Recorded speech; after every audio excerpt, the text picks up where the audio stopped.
mistake of allowing us to switch to full tilt, thus giving me home field advantage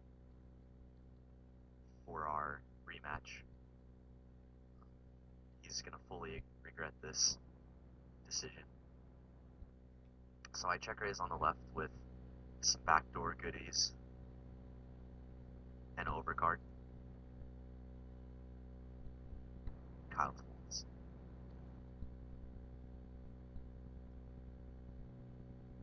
Oh, sorry about that.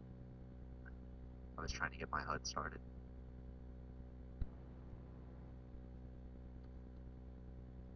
If you haven't seen episode 1, you need to go back and watch it because all my reads on Kyle from that episode are going to influence this episode. And the theme of the series has kind of been how I adjust during a heads-up match. So if you don't know what happened then, you're not going to know how I'm adjusting now. I think that makes sense, yeah. So where we left off is I was being really crazy.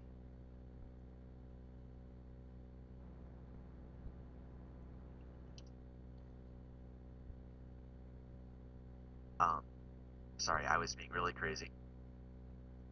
And Kyle was being really exploitable. But now that episode 1 has been released, Kyle knows all sort of things about the way I was playing. And kind of knows what to expect from me. And I don't really know what to expect from Kyle this time around. I don't really know what he's going to change.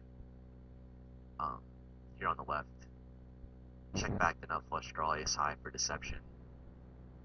Would have preferred to see a C bet there. Don't like my play. If I had 5, 6 of spades, maybe I would like it better.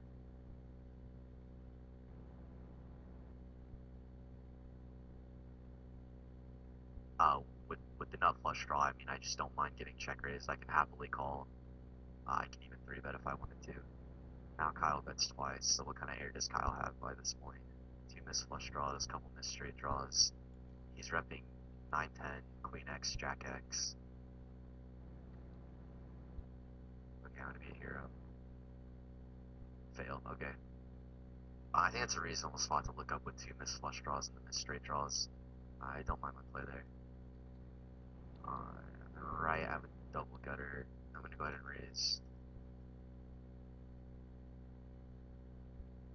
I think from video 1, Kyle knows I'm perfectly capable of having the nuts here, and I can put a lot of pressure on all of his Queen X type hands. I will be betting the river.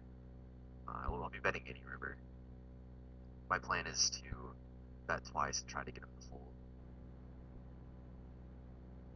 Well, I was going to try to get him to fold a top pair type hand. Now I'm pretty handcuffed. So I think I'm going to call and shove when check 2, or make my draw. Okay, sweet, I can shove this card all day. Whoa. My normal stakes 10-20, I 3-bet to $200, so it's really strange taking the 0 off, and I misclicked there. Don't open jam 8-9.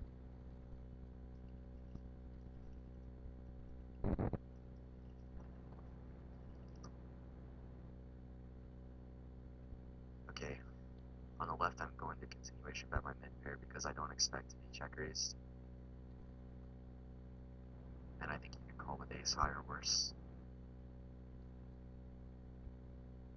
And then on the right, so on the left I think a bad card to barrel because I think ace high is a big part of his range. He'll never fold a king. On the right I have to shove because that was the plan.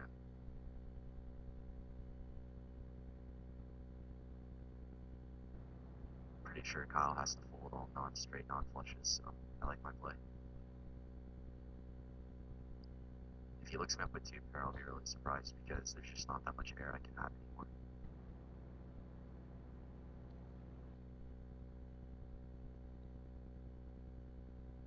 Okay, that worked out. I guess it's just the power of position.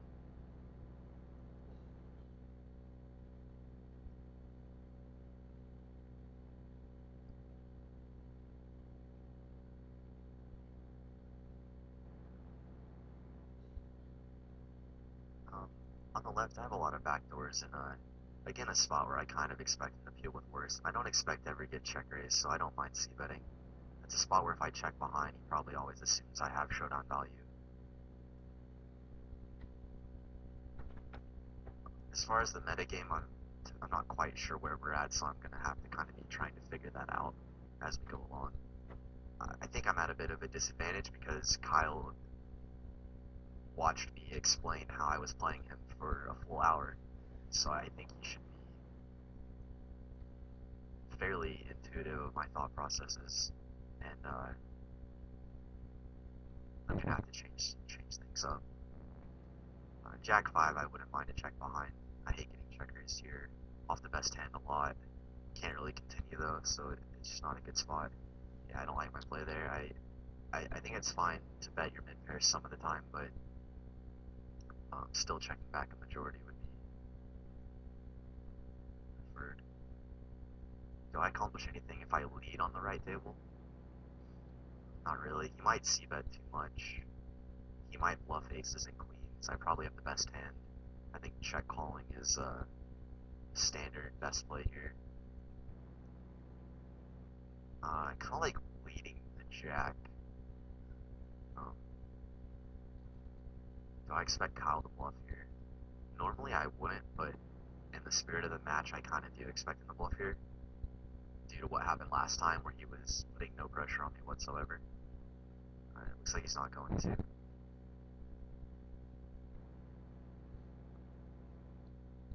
Okay, I'm gonna bluff at all the missed straight draws and hope. No, I can't get looked up by worse. I have to just check this down. If I had like a 6, I would like to bet there. If I somehow had a 6 instead.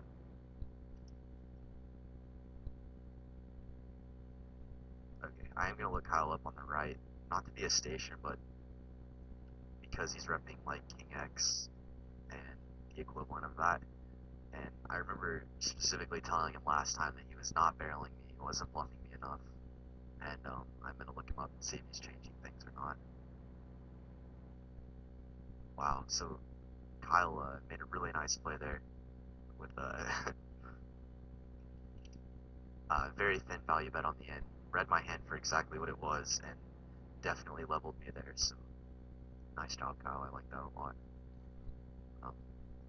Last time we were talking about how he needed to make himself tougher to play against, and it looks like he's certainly going to be doing that.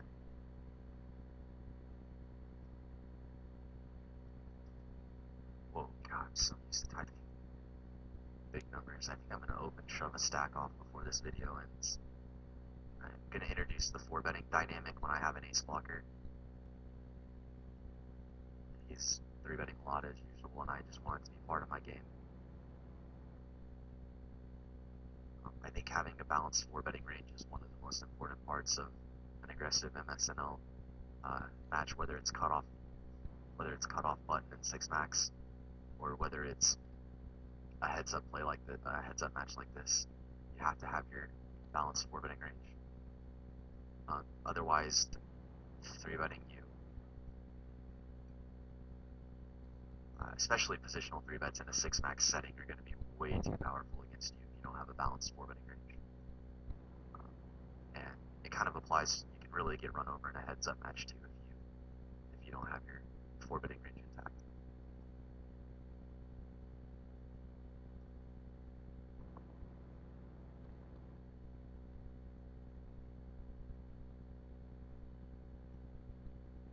I just think he's 3-betting too much right now, and not sure if they'll 5-bet it in light.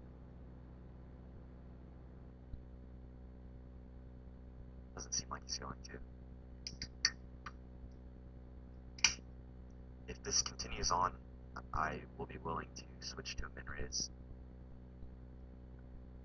Of course, with everything else, it'll be a balanced min-raising range. I will be min-raising hands that I want to play but don't want to call a 3-bet with. And then I will be full opening hands I'm either insta-folding to a 3-bet or happily calling to a 3-bet or 4-betting. If I remember last time, Kyle's giving up here a lot. I kind of need to protect my hand against